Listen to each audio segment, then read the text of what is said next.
inteligência jurídica para questões que impactam seus negócios. Olá a todas e a todos, eu sou Diana Lobo, sócia da área tributária, em mais uma edição do Boletim Tributário, podcast de inteligência jurídica. Dessa vez, nessa edição, estou com os associados da área tributária, Otávio Rosa e Carolina Morim, e nós vamos tratar aqui das últimas novidades da quinzena. Vamos começar, como de costume, com as referências dos tribunais superiores. E o primeiro tema que a gente escolheu aqui para falar é um tema que não é nada novo, mas que é uma perspectiva de julgamento para 2026. Vamos falar um pouquinho sobre um julgamento esperado para esse ano, na retomada das sessões do STF sobre lucros no exterior, ainda no contexto da MP 2158 de 35. Quem estuda matéria imposto de renda vai se lembrar de pelo menos algumas discussões tributárias vinculadas a esse tema. Carol, você que estudou bem esse assunto, o que você espera para esse julgamento agora em 2026? Olá, Diana, Otávio, é um prazer estar aqui com vocês. Bom, que bom que esse tema foi suscitado, porque de fato é bastante relevante, é uma discussão que a gente espera que termine agora no STF em 2026. O caso é um recurso extraordinário, interposto pela Fazenda Nacional em face de um acórdão do STJ, que tratou especificamente da competência do Brasil para exigir imposto de renda e contribuição social sobre o lucro, sobre os lucros obtidos por empresas controladas e coligadas no exterior, localizadas em países com os quais o Brasil possui tratado para evitar a dupla tributação. Basicamente, aqui, a discussão que chega no STF agora é de conflito entre a norma interna brasileira, especificamente o artigo 74 da MP 2158, e o artigo 7 dos tratados para evitar a dupla tributação. Enquanto a Fazenda Nacional entende que o lucro a ser tributado pela norma brasileira é o lucro da própria empresa controladora brasileira, o contribuinte entende que, pela aplicação do artigo 7 do tratado, o lucro que está sendo tributado é o da própria empresa controlada estrangeira. E aí vem um conflito. O que prevalece? A regra do tratado ou a regra interna brasileira? É importante mencionar que, apesar do artigo 74 da MP 2158 ter sido revogado e atualmente estar em vigor as disposições da Lei 2973 de 2014, a regra de tributação automática desses lucros é substancialmente a mesma. Ali há um joguinho de palavras, mas a regra ela continua a mesma. Atualmente, o ministro André Mendonça, que é o relator do caso em sucessão ao ministro Marco Aurélio, já proferiu voto pelo não conhecimento do recurso da Fazenda Nacional, que foi acompanhado pelo ministro Fux, ao passo que, em divergência, há o voto do ministro Gilmar Mendes, acompanhado pelos ministros Alexandre de Moraes e Nunes Marques. A grande questão que se coloca aqui, de forma até preliminar a todo o mérito que já é de conhecimento aí dos estudiosos do tema, é se o STF de fato é competente para analisar a matéria de interpretação de tratado em matéria tributária. Sabe-se que não é um tratado em matéria de direitos humanos e que aqui o que se estuda, o que precisa definir é se há um conflito entre a norma brasileira, a norma do tratado e as próprias disposições do artigo do Código Tributário Nacional, especificamente do artigo 98 do Código Tributário Nacional. Então, a nosso ver, é um tema que cabe ao STJ dar a palavra final e não ao STF. Olhando em perspectiva para o histórico de jurisprudência do STF sobre a matéria, a questão específica da possibilidade do STF analisar tratados em matéria tributária, o que a gente tem de importante é um caso no qual houve empate. Era um caso em que se analisava outra discussão, outra questão de incompatibilidade entre o tratado e a norma brasileira.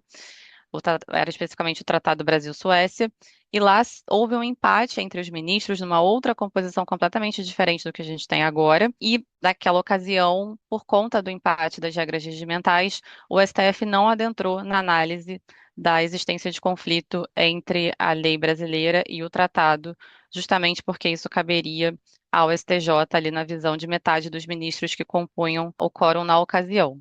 Esse julgamento é bastante esperado, é bastante importante, tem um impacto financeiro relevante e vai definir aí se o STF é competente ou não para analisar esse tipo de assunto. Eu acho que esse tema é extremamente relevante e, apesar de ser uma discussão antiga, já está em tempo da gente finalmente definir os limites aí dentro do regime de tributação de lucros aferidos no exterior. Vamos passar para o STJ, Carol? A gente também, que a gente estava falando sobre temas que se renovam e não se encerram, tem um tema que a gente está pensando aí, prevendo discussões no âmbito do STJ, que é também um tema que já trouxemos aqui no podcast muitas vezes no passado. Tributação para fins de PIS e COFINS, conceito de insumos e o acesso à instância superior. Sim, Diana, é curioso, né, continuar insistindo nesse tema até agora, em 2026, mas tem uma razão importante aí para ter como ponto de atenção.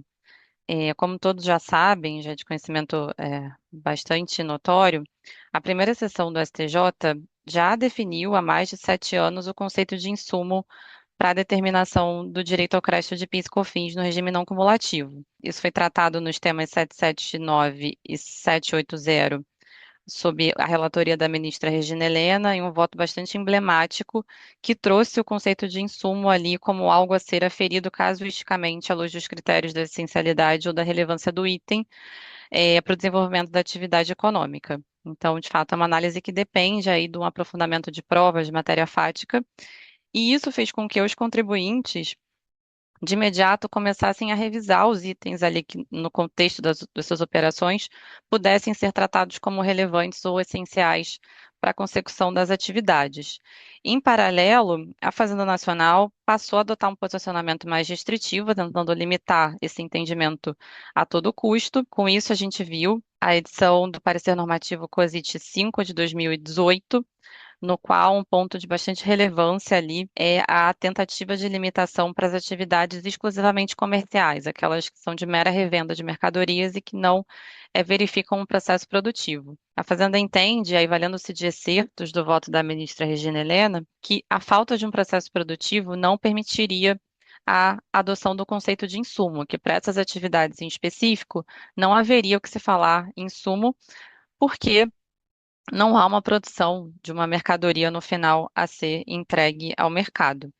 E com isso, obviamente, os varejistas, as empresas que são de mera revenda, continuam discutindo o tema de forma bastante contundente e o assunto ainda tem muita ponta solta, né? Diversos processos continuam inundando os tribunais, chegando ao STJ, alguns com uma carga de matéria fática bastante relevante, e outros com questões um pouco mais jurídicas, como é o caso das atividades de mera revenda. A mensagem que a gente quer passar, que é o mais importante aqui, não é recapitular, né, obviamente, tudo o que aconteceu no passado, mas é destacar que esse tema segue com um alto grau de litigiosidade atualmente, que a gente sabe que o PIS/COFINS ele tem data para ser extinto, né? A gente vai ter o PIS/COFINS só nesse ano de 2026, mas que as disputas continuam. Existe aí um volume de créditos considerável para ser analisado nos tribunais, disputas dos contribuintes que precisaram recorrer ao judiciário para buscar o reconhecimento do direito à tomada do crédito diante do posicionamento divergente da Fazenda Nacional e do risco de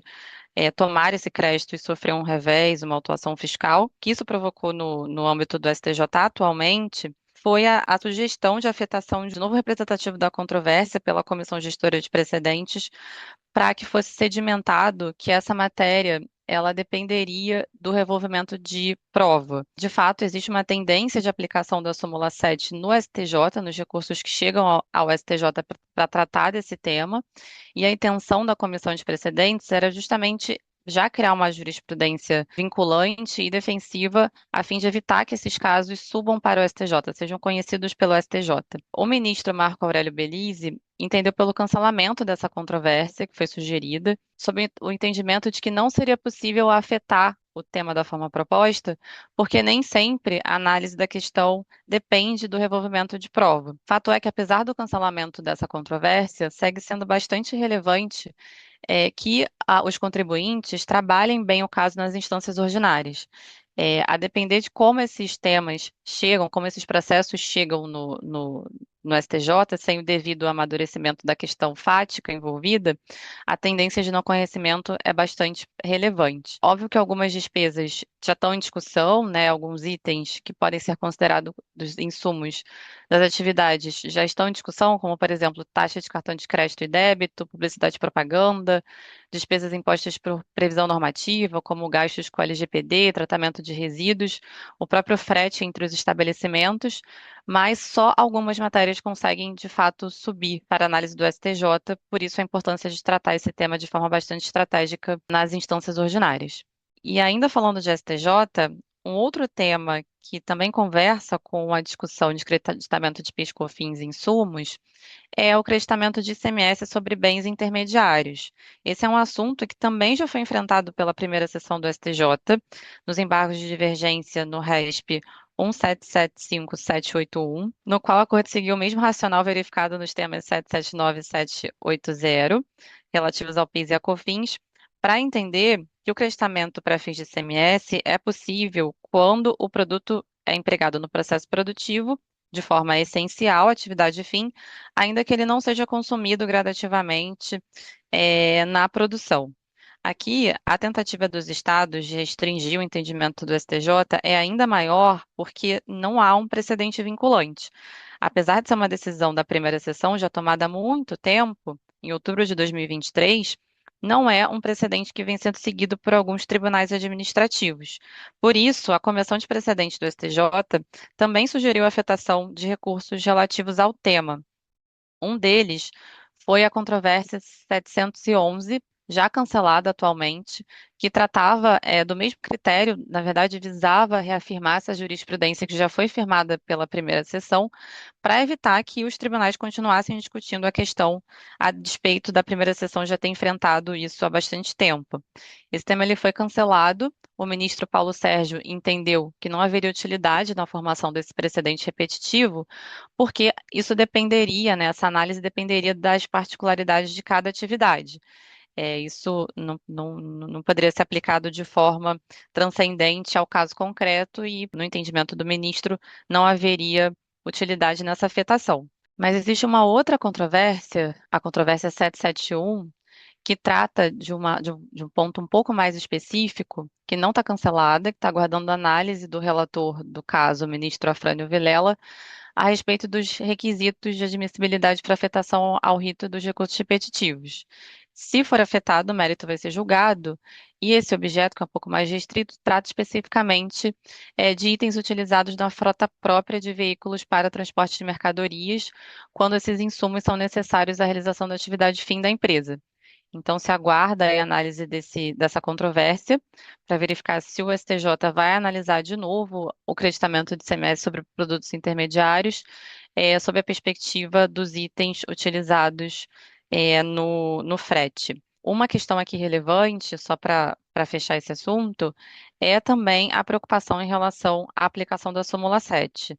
Existe aí uma tendência de aplicação da súmula, porque, de fato, depende do conjunto fático probatório, e fica também a recomendação para que os contribuintes interessados na questão verifiquem os seus itens, os créditos que atualmente são tomados no contexto das atividades e busquem o judiciário enquanto a gente tem o ICMS existindo, né, antes dele ser extinto por força da reforma tributária. E eu vou aproveitar que a gente está no tema STJ para também falar de um julgamento do STJ com repercussão no CAF. O julgamento no STJ não é tão recente, é o tema repetitivo 1293, que tratou da interpretação do artigo 1º, parágrafo 1º da Lei 9873 de 99. Para quem não sabe, esse dispositivo, né, fala da aplicação da prescrição intercorrente, da possibilidade de caracterização da prescrição intercorrente quando os processos estão parados, suspensos, paralisados seria o termo da legislação, por um prazo maior de 3 anos.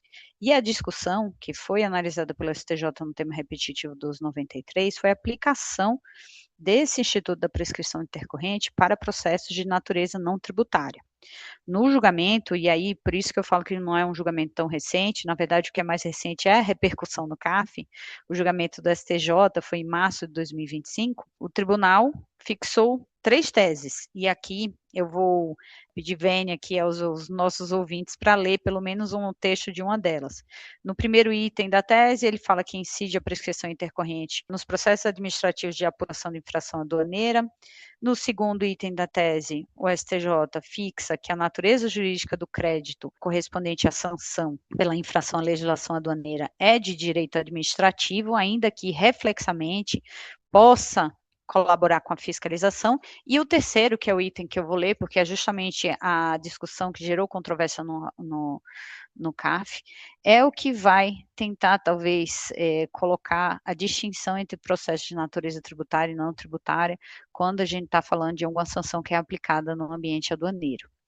Esse terceiro item da tese fala, não incidirá o artigo 1º, parágrafo 1º da Lei 9873 de 99, apenas se a obrigação descumprida, conquanto inserida em ambiente aduaneiro, destinava-se direta e imediatamente à arrecadação ou à fiscalização dos tributos incidentes sobre o negócio jurídico realizado. Essa disposição, como todas as outras que eu mencionei anteriormente, por força do artigo 100 do RICAF, são obrigatoriamente aplicados nos julgamentos administrativos.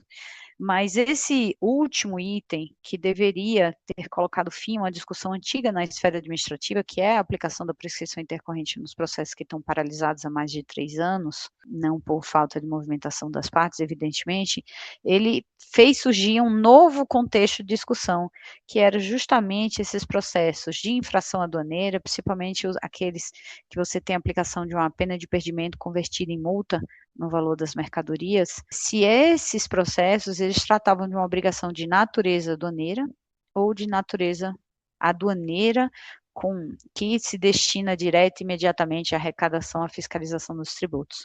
E por que a relevância dessa discussão? Ora, porque se a gente trata o processo como o do regime aduaneiro, pura e simplesmente, eu estou sujeito à regra de prescrição do artigo 1º, parágrafo 1º da 9873.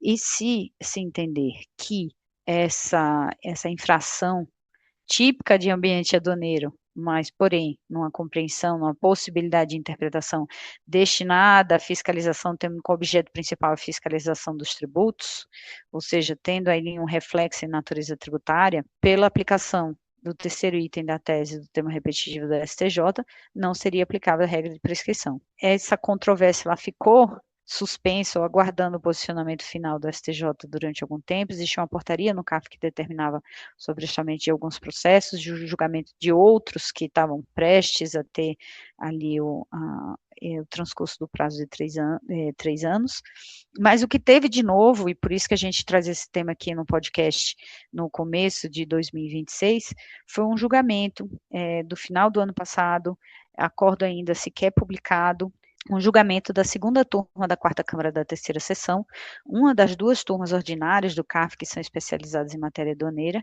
e que quis entender justamente, discutir e debater se os processos de interposição fraudulenta tinham ou não natureza típica aduaneira, ou se era uma natureza aduaneira destinada imediatamente à arrecadação e à fiscalização dos tributos. Foi um processo, foi um debate longo, uma sessão inteira de julgamento dedicada a esse ponto preliminar, mas foi vencedor o posicionamento de que esse tipo de infração, que são infrações de interposição dentro do contexto de acusação de interposição fraudulenta, elas são sanções tipicamente administrativas, mas vinculadas direta e imediatamente à arrecadação e fiscalização dos tributos. Nesse contexto do voto vencedor, seria aplicado esse item 3 do tema repetitivo do STJ, afastando a prescrição intercorrente para os casos independentemente da paralisação do processo.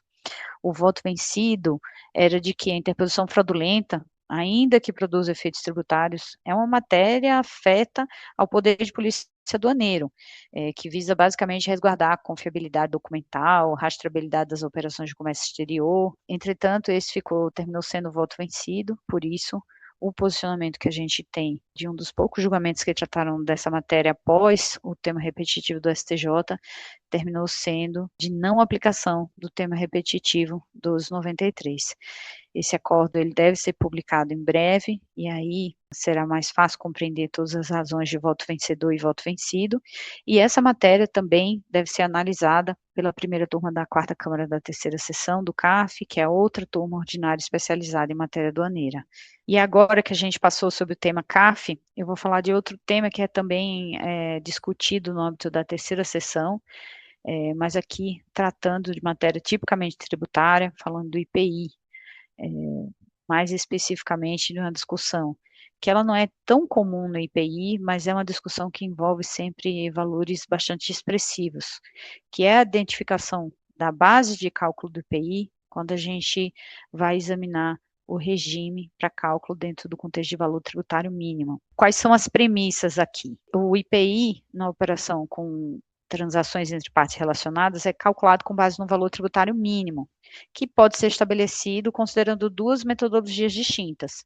Se existe mercado atacadista na praça do remetente, o valor tributário mínimo será apurado com base no preço corrente do mercado atacadista, uma média ponderada dos preços entre as empresas atacadistas daquela localidade.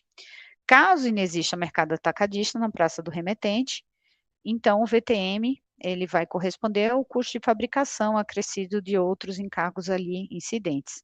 Cada uma dessas regras está colocada em dispositivos específicos da legislação do IPI, então a primeira metodologia que vai o cálculo do VTM praça no artigo 195 do regulamento do IPI, e o VTI lucro, VTI custo, no artigo 196.1 do regulamento. E para definir, então, qual a metodologia adotar, o contribuinte basicamente tem que identificar se há mercado atacadista na praça do remetente. E aí a discussão, o que significa praça do remetente? Porque identificado ali geograficamente o que é a praça do remetente, é que você consegue concluir se há mercado atacadista ou não. Historicamente, inclusive com diversas manifestações da Receita Federal, praça era compreendido como município. Mas nos últimos anos, a fiscalização deixou de se ater a essa referência já histórica e sedimentada e passou a dar um conceito bem mais amplo sobre praça do remetente. Tentando solucionar essa discussão, em 2022 foi publicada a Lei 14.395, que determinou que o conceito de praça se refere especificamente ao município onde está localizado o estabelecimento remetente, ou seja, reforçando aquele contexto que já havia sido historicamente adotado. Poderia ter sido, mais uma vez, o encerramento da discussão jurídica, mas não foi, e os casos continuaram sendo discutidos no âmbito administrativo e no judicial, porque a discussão se desdobrou para a controvérsia sobre a aplicabilidade dessa Lei 14.395 de 2022 para as autuações pretéritas, né, para processos que que estavam sendo julgados posteriormente, mas de fato geradores anteriores.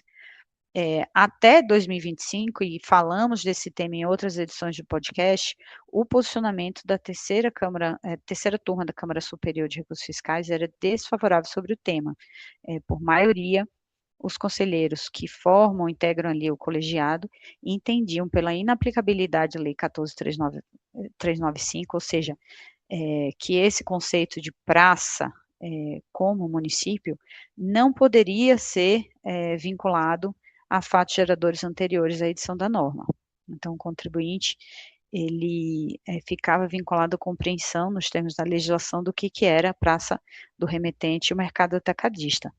E a novidade, que é uma novidade, na verdade, de 2026, então muito pertinente falar sobre as últimas novidades da quinzena, foi a continuidade de um julgamento que começou em 2025, mas se encerrou agora nas sessões de janeiro, quando a terceira turma da Câmara Superior de Recursos Fiscais, por voto de qualidade, entendeu que o conceito de praça como referência a município trazido na Lei 14.395, ele era interpretativo e, por isso, ele se aplicava para fatos geradores anteriores. Com isso, se cancelou a autuação daquele contribuinte específico que teve o caso julgado nas sessões do CAF de janeiro, e pôs-se fim, talvez, finalmente, à discussão na esfera administrativa. Esse caso também, esse julgamento é muito recente, acordo ainda não publicado, mas fica a referência aí de uma mudança de entendimento da Câmara Superior de Recursos Fiscais, bem interessante, dentro de uma discussão bastante relevante para o IPI. Diane, sob a perspectiva do judiciário, é importante até destacar que os casos que foram julgados de forma desfavorável pelo CARF,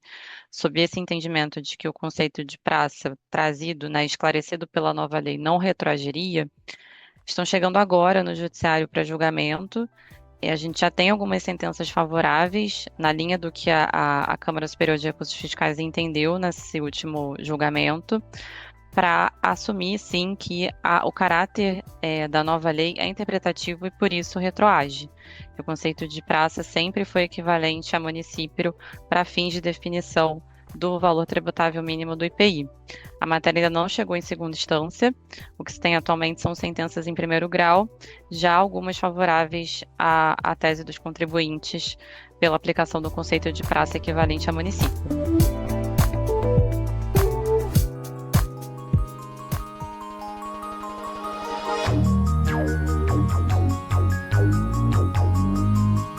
Então vamos passar para os temas tributários, mas da esfera estadual. Otávio, o que aconteceu? O que a gente tem de novidade da última quinzena? Oi, Diana.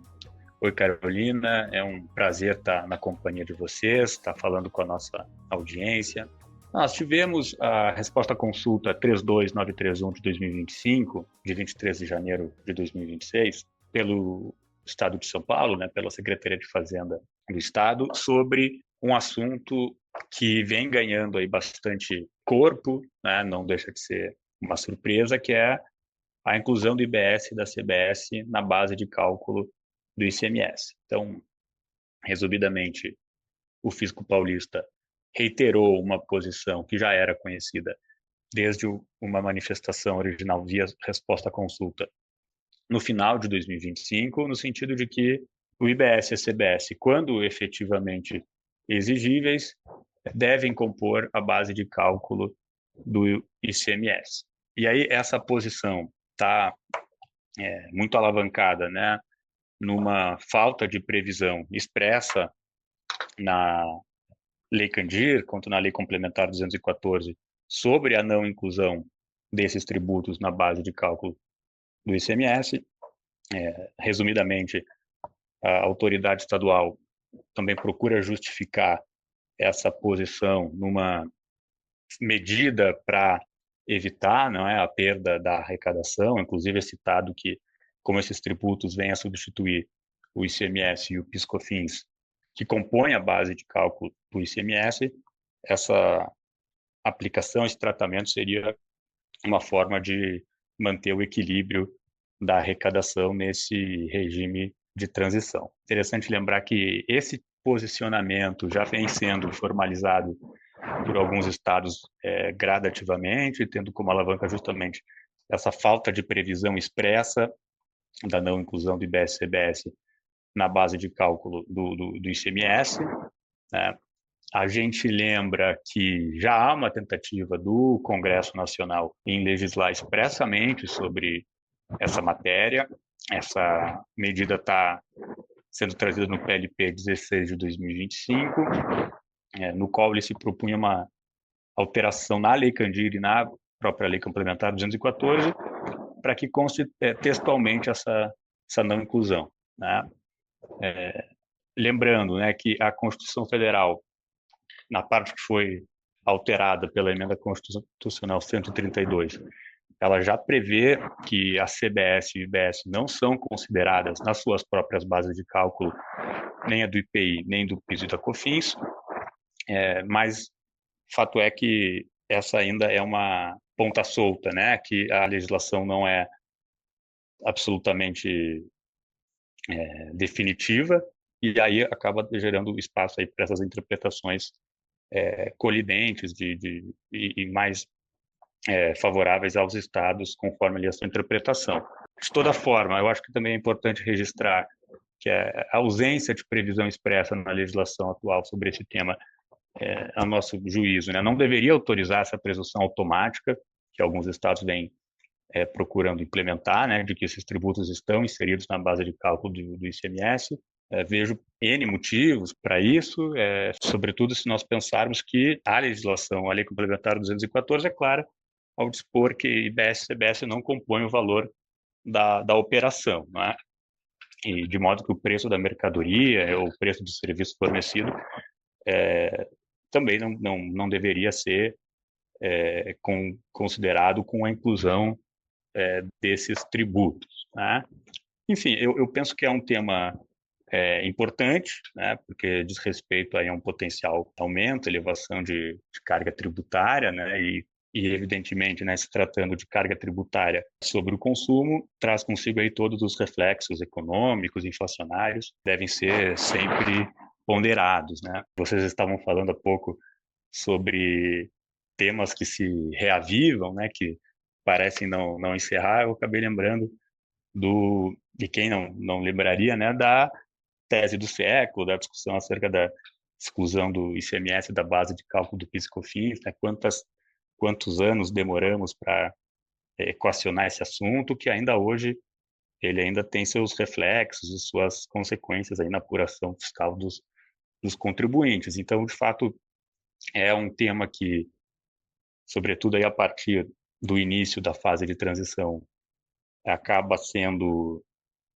de primeira ordem, e eu penso que é salutar que o Congresso também tome as rédeas dessa discussão e legisle expressamente ali sobre esse assunto para não haver uma perpetuação aí dessas discussões e passo aí para interpretações divergentes pelos estados. E para fechamento do nosso boletim, eu penso que a gente não poderia deixar de comentar sobre a publicação, em 26 de janeiro, do Perguntas e Respostas pela Receita Federal sobre alguns pontos relacionados à redução de benefícios fiscais trazidas pela Lei Complementar 224 de 2025. Nós já abordamos esse tema na última edição do nosso podcast, inclusive tratamos desse assunto em eventos promovidos aqui pelo escritório, porque esse tema é, de fato, um dos mais incandescentes e palpitantes do início do ano de 2026, né? Tanto pelo impacto econômico e financeiro, né, que ele representa para os negócios no Brasil, quanto pela análise jurídica que ele acaba propiciando em decorrência das medidas ali implementadas, né? Mas é fato que a aplicação e os efeitos desse novo regime têm despertado muitas dúvidas e interpretações pelos contribuintes. A gente já tem, inclusive, notícia de medidas judiciais sendo propostas, liminares sendo deferidas em torno da aplicação desse regime. E esse material da Receita Federal, ele vem com esse objetivo de externalizar a posição do órgão, orientar os contribuintes sobre a sua aplicação, embora não seja formalmente a regulamentação propriamente dita, mas é um recurso que a administração pública tem usado, até com mais recorrência ultimamente, inclusive também recentemente nesse ano foi editado um material similar, né, para discorrer sobre as disposições trazidas na Lei Complementar 227 de 2026 em relação às mudanças realizadas no contencioso administrativo. Enfim, de toda forma, é um material que, para muitos contribuintes, pode representar uma sinalização do entendimento da Receita sobre um assunto que lhe interessa, que diga respeito ali a um regime por ele fruído. Na primeira parte do Perguntas e Respostas é trazida uma abordagem mais geral dos pontos de alteração, da mecânica de implementação do novo regime de redução linear. E, na metade para o final, ela traz uma análise mais direcionada a regimes específicos, que, pelo que nós temos visto aqui na nossa prática, acabam gerando incerteza da forma como é impactado e inclusive, até a sua afetação ou não pela redução linear de 10%, né? Eu cito aqui o REID, que é um regime voltado à implementação de investimentos em infraestrutura, que demanda investimento, que demanda um prazo de consecução de projetos, benefícios como o lucro da exploração também, que tem uma roupagem similar, e que acabaram sendo, de alguma forma, mencionados aí nessa manifestação da Receita Federal. Obviamente, essa manifestação não exaure todos os pontos de dúvidas, né? Nem necessariamente estão isentas de divergência pelo contribuinte, de discordância, mas, de toda forma, já permite alguma previsibilidade sobre a posição que a Receita Federal deve implementar sobre esse tema, no meio aí de um contexto aí de dúvidas ainda muito justificáveis, mas que pelo menos permite aí que os contribuintes tenham uma ideia da posição sobre temas específicos e avaliem a forma de reagir a isso, como isso pode impactar no seu regime tributário federal. Então, essas considerações que nós temos sobre as novidades tributárias dessa última quinzena. Agradecemos nossos ouvintes por estarem acompanhando mais um episódio e ficamos aqui e até a próxima. Obrigada, Diana, Otávio. Foi um prazer estar aqui com vocês e com os nossos ouvintes nesse boletim. Foi uma satisfação estar aqui com vocês, em companhia da nossa audiência. Obrigado.